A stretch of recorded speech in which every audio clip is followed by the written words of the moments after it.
मुझे पाकिस्तानी होने पे फ़ख्र है और अपनी हुकूमत पे मुझे इंतहाई शर्म आती है। जब मैं बाहर भी जाता हूँ या मैं बाहर किसी से बात भी करता हूँ, मुझे पूछते हैं कि तुम्हारे हुक्मरान ये हैं, तो मैं शर्म से सर मेरा झुक जाता है। और आज मैंने जब नवाज़ शरीफ को देखा टेलीविज़न के ऊपर और जितनी रवानी के साथ उन्होंने झूठ बोले और झूठ पर झूठ बोले, मेरा खून खौल रहा था।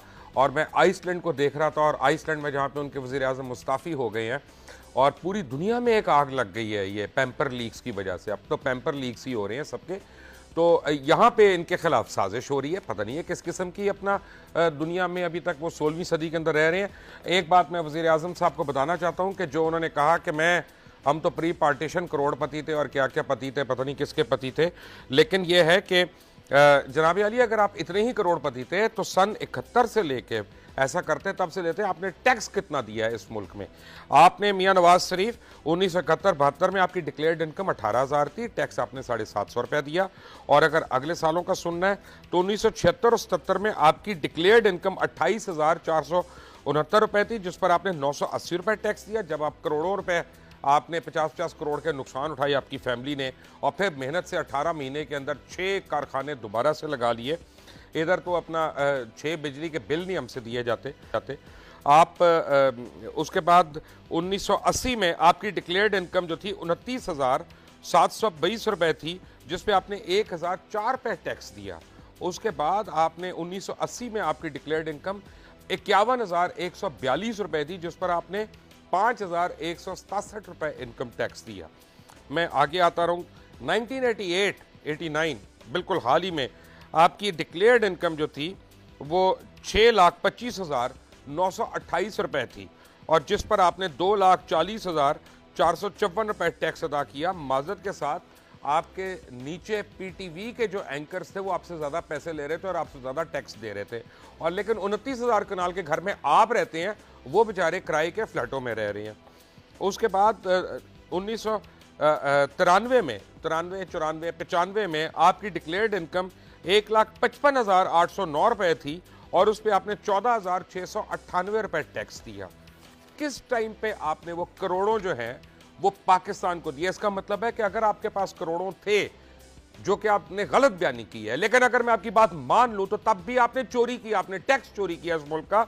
और आपके भाई तो आपसे भी आगे। वो पहले तो कहते थे कि बड़े मियाँ तो बड़े मियाँ, छोटे मियाँ सुभान अल्लाह। सही है, मियाँ शहबाज शरीफ ने 2008 में इलेक्शन कमीशन में जो टैक्स रिटर्न्स फाइल किए, उनके मुताबिक उनका पेशाए कारोबार बिजनेस है, और माली साल 2005 में 0, 2005 और 2006 में 0, 2006 और 2007 में 0। सुभान अल्लाह, सुभान अल्लाह।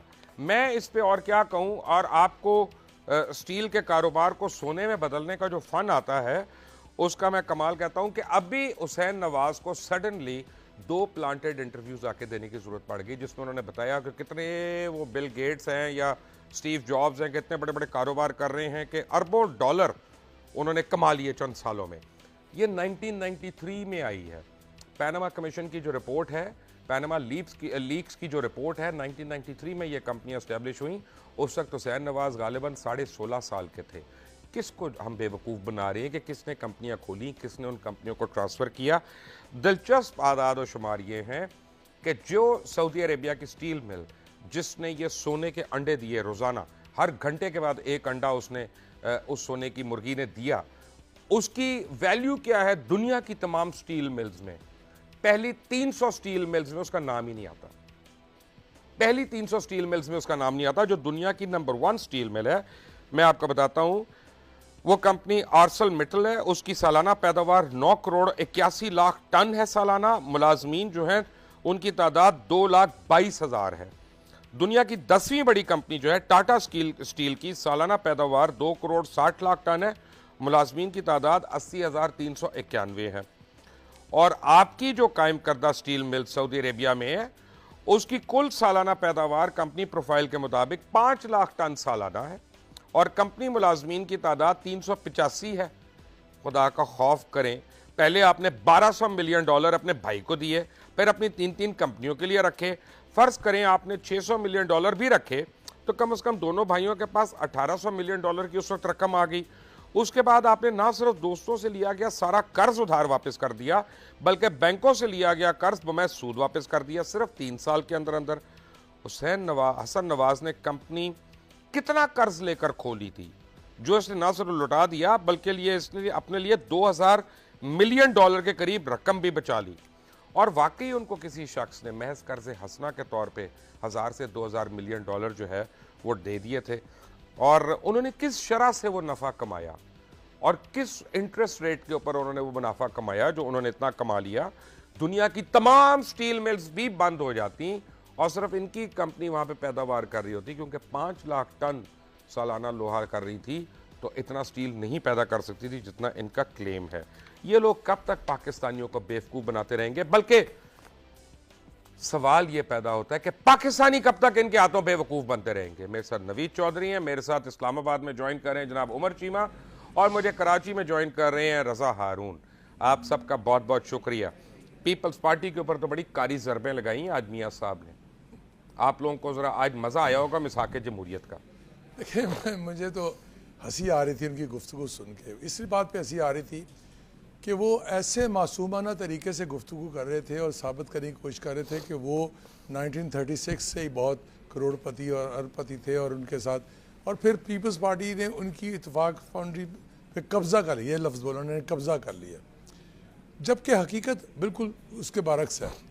हकीकत ये है कि ना तो ये उस वक्त को बिलियनियर थे, ये जहाँ रहते थे लाहौर में, सबको पता है वो पाथी ग्राउंड किधर है, वो सबको पता है। सराय आलमगीर वो जो है वो सराय सुल्तान कहाँ है सबको पता है, और कितनी बड़ी भट्टी थी वो भी पता है। लेकिन और उस भट्टी में किस किस को डला गया वो भी पता, किस तरह रेलवे के इंजन वहाँ जाते थे वो भी सबको पता है। छुपी नहीं लाहौर की बात, मैं लाहौरी बात कर रहा हूँ। तो ये तो होगी लाहौरी बातें, छोड़े इस बात को, मैं तो फैक्ट्स एंड फिगर्स की बात करता हूँ। फैक्ट्स एंड फिगर के हिसाब से देखें तो क्या है, 1990 में HU बेग कमेटी एक बनाई गई, और ये कमेटी उन्होंने खुद बनाई। HU बेग साहब उस वक्त फिनेंस सेक्रेटरी थे, और उन्होंने जो वर्किंग की उन्होंने 19 कंपनीज इनकी थी इत्तेफाक की, और 10 बिलियन की उन्होंने कहा। लेकिन वही इनके जो थे खालिद सराज था, वो 1994 में मार्च में आ कहते हैं जी हमारी जो है वो 21 बिलियन की वर्थ है। तो यही तजादात आपकी 19 कंपनी के पड़ते हैं। और फिर क्या अजूबा था इनके पास, 1982 में एक फैक्ट्री, 93 में दूसरी, 88 में तीसरी। वो तो कह रहे हैं 18 महीने में 6 फैक्ट्रियां बनाई हैं। ये मैं सारे साल गिना रहा हूँ ना, ये सालों में भी एक एक फैक्ट्री बड़ी बड़ी, ब्रदर स्टील मिल, शुगर मिलें। एक तूफान आ गया, उसके पीछे क्या था? एक ही चीज़ थी कि वो ज़िया-उल-हक का दौर था, और ज़िया-उल-हक के दौर में लोन ज़िया-उल-हक की मर्जी पे से दिया जाता था, और राइट ऑफ वही करता था।